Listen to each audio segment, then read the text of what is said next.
On the phone, it's a pleasure to welcome Stephanie Kelton. She is the associate professor at the University of Missouri, Kansas City, and a research associate at the Levi Institute in New York City. Welcome to the program, Stephanie. Thanks for having me. Thank you. All right. So I've got a lot of questions for you, and I had interviewed Bill Black the other day, and wanted to ask him about modern monetary theory, and he said, "Well, Stephanie Kelton is the expert." And but let's start, if we could, with the gold standard and Bretton Woods. Can you tell my audience exactly what changed when we left the gold standard? Sure. So you mentioned the Bretton Woods system. This was an international monetary system that was put in place at the end of World War II. It went into place in 1944, and it involved 44 countries around the world all agreeing to fix their currencies to the U.S. dollar and through the U.S. dollar into gold. And so the U.S. government pledged to all these other 43 countries that if you get dollars because you exchange your currency for the dollar at a fixed price, you can then convert the dollar at another fixed price, so many dollars per ounce of gold, and we give you the gold. And when you have a monetary system like that, obviously you have to be very careful about the way that you run your policy, because if you allow too many dollars to get out into circulation and people decide, well, I'd rather not hold the dollar, I want to just convert into gold, there's only so much gold available, right? It's finite. And so under this type of monetary system, it actually has very important implications for the kind of fiscal policy that you can run, how much you spend and how much you collect in taxes. And we went off of this system in 1971. President Nixon actually took the U.S. off of Bretton Woods in 1971. And so the dollar is no longer tied to gold, no longer convertible. It is a pure floating exchange rate, and it's a pure fiat, we say fiat currency. And so, what are the implications of that? I mean, it seems to me, in some respects, we're still sort of like grappling with the implications of that. Well, we are. I think that in a lot of ways, it's fair to say that the U.S. government hasn't really realized that it's no longer on a gold standard. So we basically run our policy as if we're in a gold standard world, not recognizing that going off of gold and controlling your currency and letting it float means that you have this fiscal policy space that wasn't available to you anymore. It wasn't available to you previously, but all of a sudden all this space has opened up, and we don't take advantage of the space. It's almost like, you have a tile floor and you think that you're only allowed to stand on 2 or 3 tiles in the room, and in truth, you can walk around the room anywhere you want because you've got all this extra space opened up, but you confine yourself to this little area in the corner because you think you're still on a gold standard. What is the policy? What is the policy that reflects us standing on just those 2 or 3 tiles? Well, most importantly, the idea that you don't want to have a budget deficit that's too big because you're worried about spending, because you're worried that somehow if your deficits get too big and your debt gets too big, they're going to run into a situation where you can't pay it. And so we hear lots of things from policymakers, lawmakers talking about the debt not being sustainable, the U.S. going broke. President Obama said at one point, we're out of money. We're out of money, as if the U.S. government can run out of the U.S. dollar.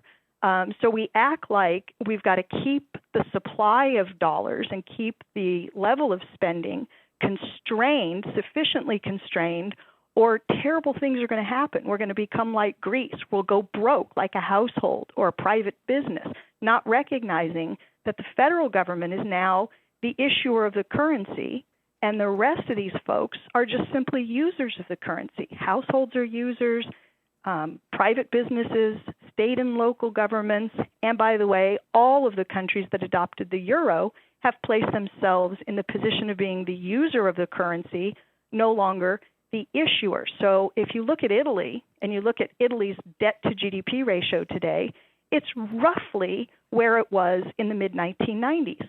But in the mid-1990s, there was no debt crisis. You say, why was their debt just as big as it is today, and now they have a debt crisis, and back then they didn't? And the answer is fairly straightforward. It's because before, the debt was all denominated in lira, and the Italian government controlled the lira, and financial markets knew that the Italian government could always make payments in lira because they were the issuer of the currency. Now the debt's all euro denominated.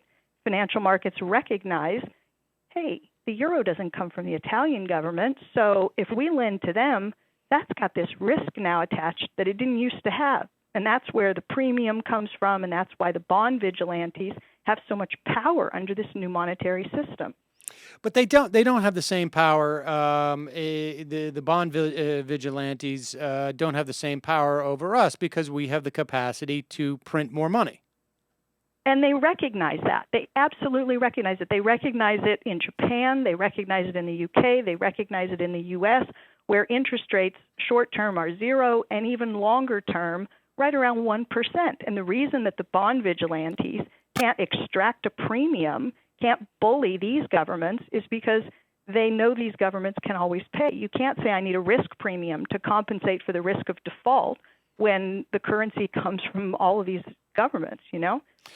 So when it's at this juncture where someone will say, well, but that's a recipe for the Weimar Republic, where we'll be bringing a wheelbarrow full of cash to go buy a loaf of bread or something. Why is that not a danger to us? I mean, or is it? What, the fact that we issue the currency, or the fact that we could spend enough in order to get the economy to full employment?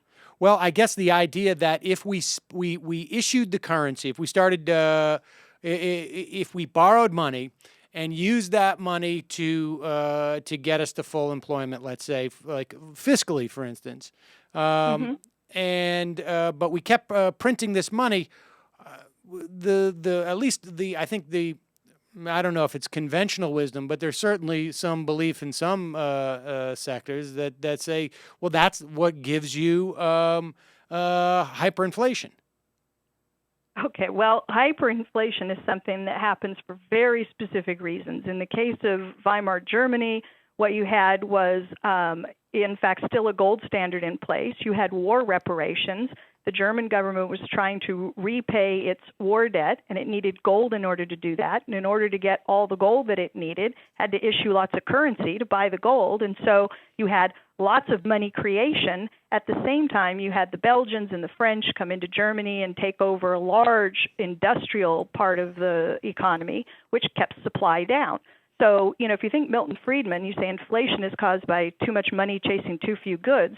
Well, you had lots of currency creation, but you also had a crushing of the supply side of the economy because you simply didn't have the capacity to produce goods and services. Something similar happened in Zimbabwe. It's another more recent example of a hyperinflationary period, but there you had Mugabe come in, take away land from the white farmers and redistribute land to the blacks who didn't have the experience farming the land, didn't quite know exactly what to do with it when they got it, and all of a sudden you ran into the same kinds of problems on the supply side where you didn't have the capacity to produce, able to keep up with the demand for these food things and other goods and services. And so, you know, demand outstripped supply and prices went sky high.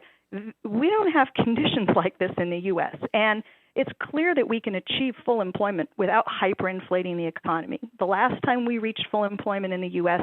was in the late 90s and early 2000s, right? We had actually one job vacancy for every job seeker. It's the only time in the last 35 years in the U.S. that we achieved in peacetime, in the last 35 years, that we had what anybody could reasonably refer to as full employment. We didn't have high inflation. In fact, we had very low inflation. The official unemployment rate was 3.7%. We had high productivity growth. The economy did very well. We didn't hyperinflate. So the idea that somehow if the government, through its ability to adjust taxes and government spending, plays a role in helping to move the economy to full employment, that's going to blow up the economy. That's going to be hyperinflation. but if the private sector can do it without the risk of hyperinflation. Cash registers don't discriminate. When you spend money in the economy, there isn't someone on the other end saying, will that be public or private today? I mean, a dollar spent is a dollar spent. Right. The federal government could safely lower taxes, increase government spending, allow aggregate demand to increase, because that's the problem that we have today. 23 million Americans who want full-time work and can't find it. The reason that the unemployment rate is 8.1% is that there isn't enough demand in the economy, period. It's a simple problem, and there is a simple solution for that problem. Sales create jobs. Income creates sales. Raising taxes reduces income and therefore reduces sales. Cutting government spending reduces someone's income and therefore reduces sales. So all we're trying to do is suggest that because we have the monetary system that we have, we don't have to go out and get the currency from China in order to spend, that we can implement policy in a much more responsible way to achieve full employment. And by the way, it's when the economy is operating at full employment that deficits come down. And in the case of the Clinton years, they disappeared altogether. A strong economy naturally reduces the size of the deficit and brings down the debt. So if we don't need to raise taxes, in other words, we can print more money. Why do we have taxes? Why do we need taxes? Why do we need to borrow money, issue bonds? Well, we actually don't need to borrow money. We don't need to issue bonds. We do these things, but we do them voluntarily. I mean, it's our rule. So Congress could, in fact, under current law, spend additional money without offsetting through increased taxes or without borrowing. I'm not sure that I want to tell you what that is because it sounds a little crazy, but there is legislation on the books that would allow the Secretary of the U.S. Treasury to strike a coin of any denomination of his choosing, deposit the coin into the Treasury's account at the Fed, and then spend from that account. Some folks in the blogosphere have written about this. There's a law professor at Yale. Okay, so it's not as if the idea hasn't been vetted. A law professor at Yale has looked at this, and in fact, there is a law on the books that would allow Tim Geithner, if he wanted to, today, to do this. And that would mean that there would be funds in the Treasury's account that could be spent, that wouldn't add a dime to the national debt, that wouldn't require higher taxes, and that wouldn't require additional borrowing, and therefore you wouldn't have growing interest on the debt and all these other things. So the law is there. We could do it. I've never heard anybody, I was going to say serious, talk about it, except that, you do have a law professor at Yale, so there have been serious folks who've talked about this. But anyway, we could do that. So when we collect taxes, it is really is it just now sort of a tradition, or is it what gives value to our money? I mean, I think it's in David Graeber's book Debt. I think where the idea of borrowing money, government borrows money, and then basically it gives value to the currency by saying that this is the way that we will pay off our debts, essentially. Yeah, I mean, this is the way that governments historically have moved resources from the private domain into the public domain. The public sector wants things. It wants standing armies. It wants bridges and roads and other sorts of things. And historically, what governments did when they wanted these things was to impose taxes on a population of people, to make them in debt to the government, and then to tell them the way that you get yourself out of debt is to work and produce for me in order to earn my currency, which I pay you, and then you pay back a portion to me in the form of taxes, and that eliminates your debt. And so, yes, Graeber's book is a very good example of a study that looks carefully at how this has been done over the course of thousands of years by different governments. So technically speaking, I mean, we don't need to collect taxes. I mean, is that right? I mean, Well, I don't think so. I think you have to be very careful because as you said a moment ago, taxes give value to the government's currency. And so if we just suspended every form of payment to government altogether, the monetary system would collapse. Why would anybody be willing to accept this otherwise worthless paper, intrinsically worthless, if it didn't have use in terms of settling obligations and, most importantly, debts to the state? And just going back, because I want to also talk about our debt and deficit and this sort of notion of that government should tighten its belt when families tighten their belts, which has always driven me crazy. But I want to just make sure that in terms of inflation worries, we had 17% or some odd inflation back in the 70s. What was that a function of? And why should we not be concerned to have that again? Is it simply because we have enough capacity, unused capacity in our economy right now, or what is it?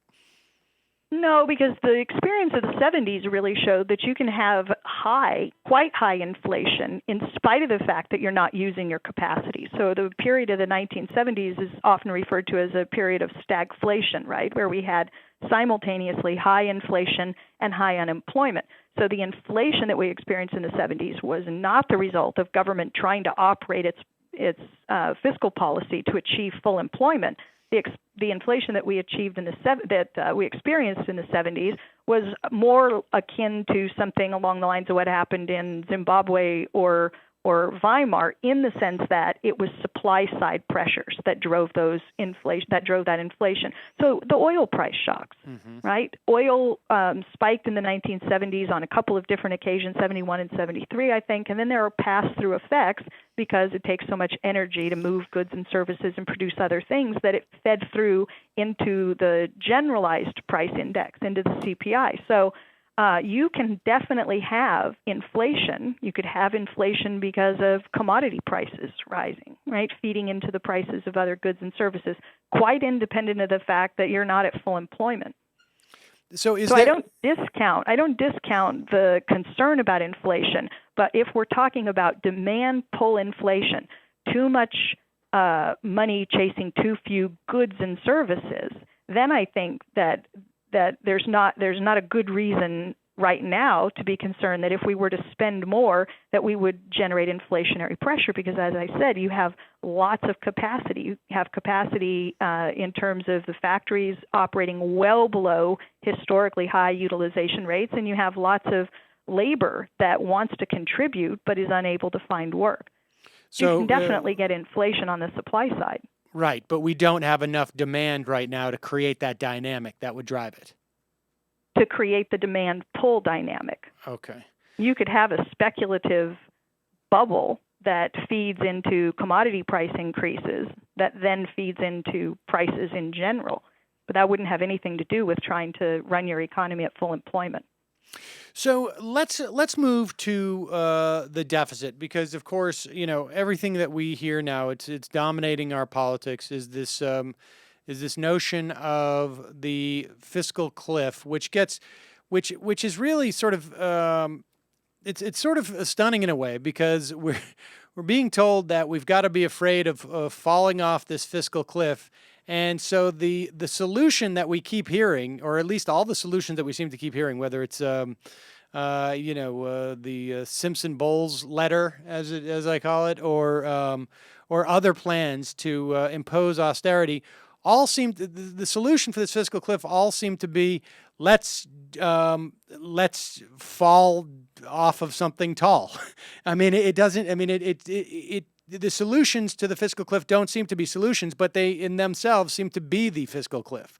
In other words, this desire to close the deficit. What is it important for us to know about deficits? Well, I think it's important for us to know that when the government spends more than it collects, let's say government spends 100 and taxes back 90, we kind of have to remember that the extra 10 went somewhere.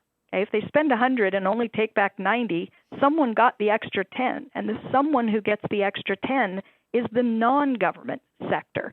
And so we tend to forget, we focus on the government's deficit And we're so accustomed to thinking in terms of our own personal finances that it feels wrong if somebody's spending more than their income. That can't be sustainable. That can't be good. Well, it's different when the currency comes from you on the one hand, and you also have to stop and think, well, their deficit becomes our surplus. And so if people are saying we need to cut Fort, say, Bowles-Simpson, we need to reduce deficits by $4 trillion over the next 10 years.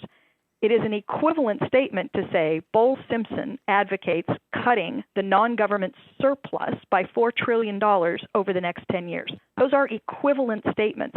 But if you asked people, are you in favor of the government cutting your surplus? Everybody would say no, I'm pretty sure. Only they all support the government reducing its deficit, not recognizing that they're opposite sides of the same coin.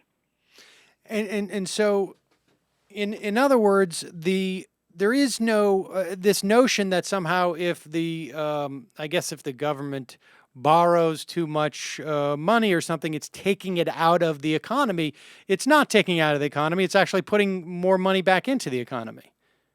Well, it's putting financial assets back in. When you say if the government borrows, so let's go back to the example. If the government spends 100, taxes 90, and then sells government bonds in the amount of 10, let's put it in terms of billion, well, then instead of 10 billion in non-interest earning government dollars, you end up with $10 billion in U.S. Treasuries, interest bearing. So you're adding financial assets to the non-government sector to the penny when the government deficit spends, whether it borrows or not.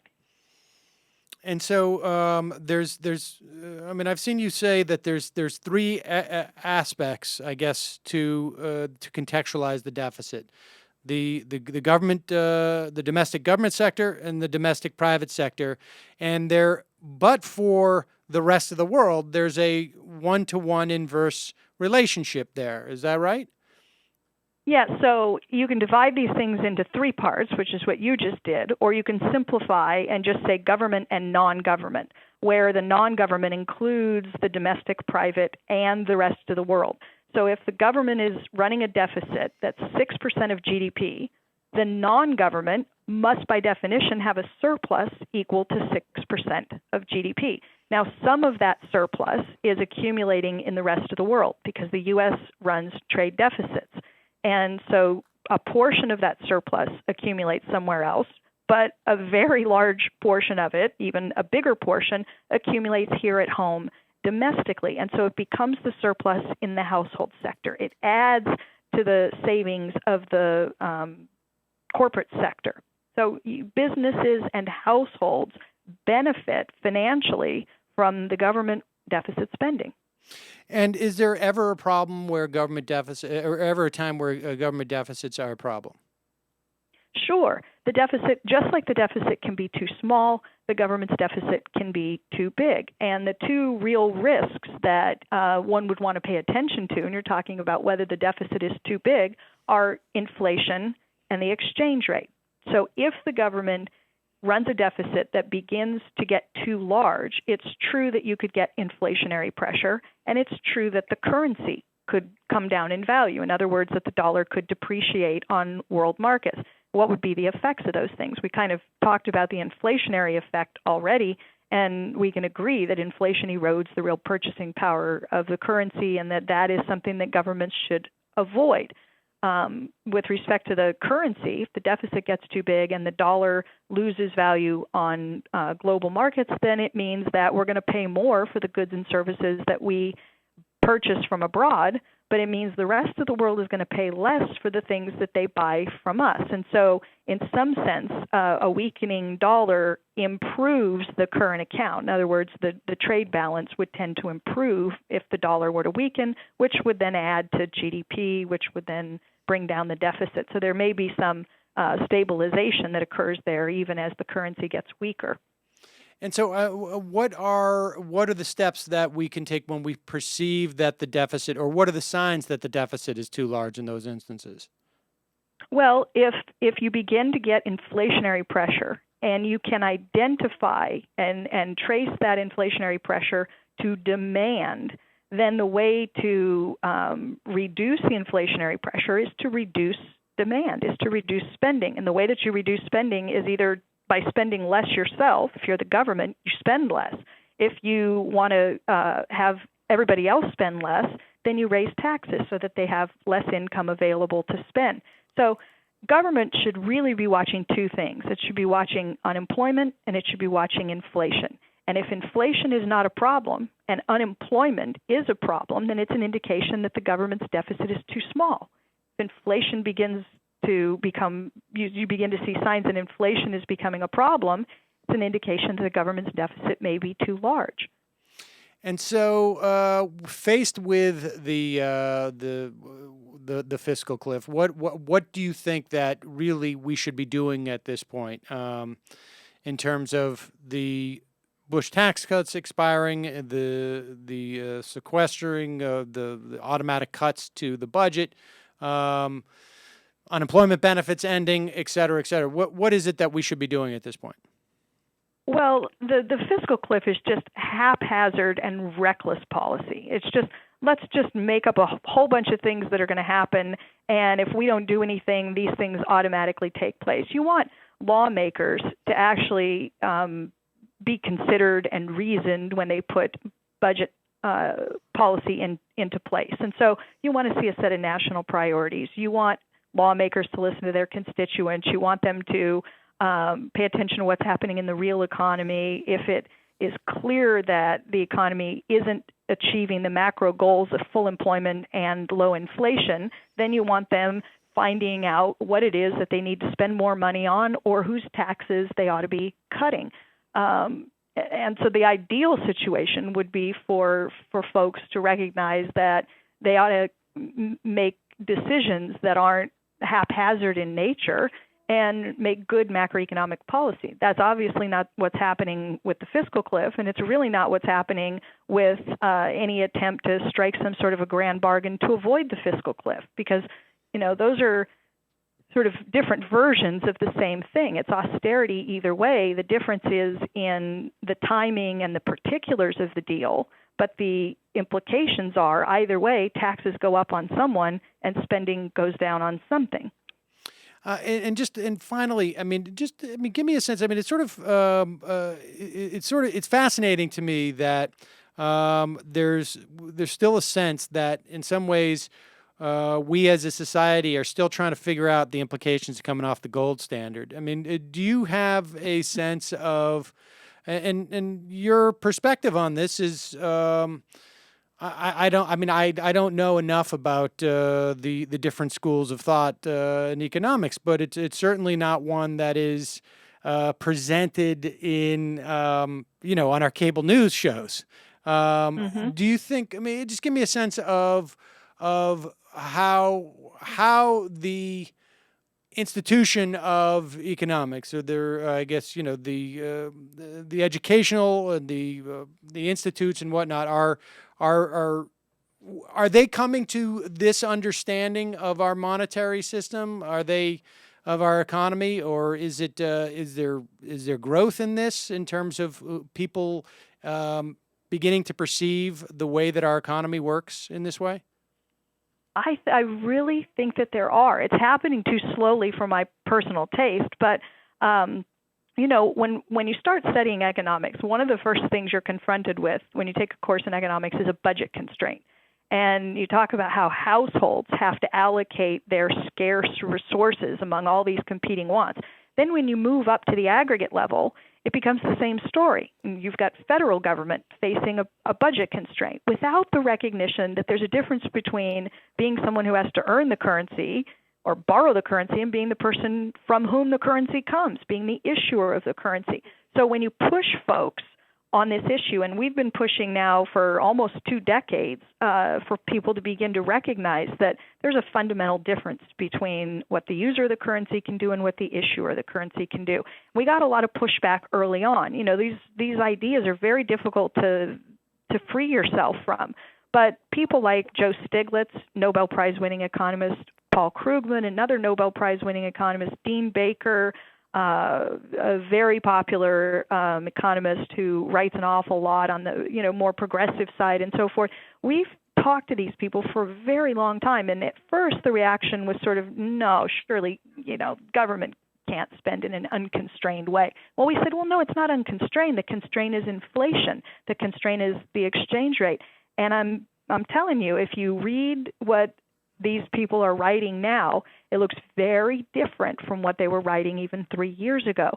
You're beginning to see recognition in, say, Paul Krugman's columns, in interviews with Stiglitz, in Dean Baker's work, and others as well. But these are the ones with the big megaphones, and they're starting to put these caveats into their pieces where they say, well, of course, this is different if you're the person who issues the currency. This is why Greece is different from the U.S. This is why the U.S. can never become Greece.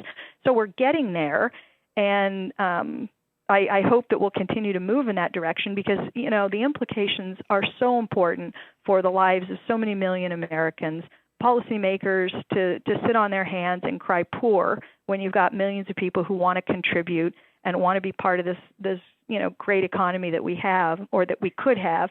It's just not only frustrating, it's really just quite sad. And do you think, do you think that they are trapped in a worldview that is still a function of Bretton Woods, or is it that there's just more of a political agenda, or is it mixed? Is Pete Peterson just sort of living out the era before we went off the gold standard, or is it that he just sort of feels like it's not really appropriate for people to have any type of lack of financial pressure when they're in the senior citizens? Well, I think it's pretty clear what Pete Peterson wants. Pete Peterson wants, among other things, he wants entitlements very much on the table, but in particular, he wants Social Security delivered to Wall Street. That's really ultimately what this is about. They want privatization, or at the minimum, for starts, partial privatization of Social Security. So I think it's very much politically motivated. All right. Well, Stephanie Kelton, thank you so much for joining us. Associate Professor, University of Missouri, Kansas City, Research Associate at the Levi Institute in New York. Thank you for joining us today.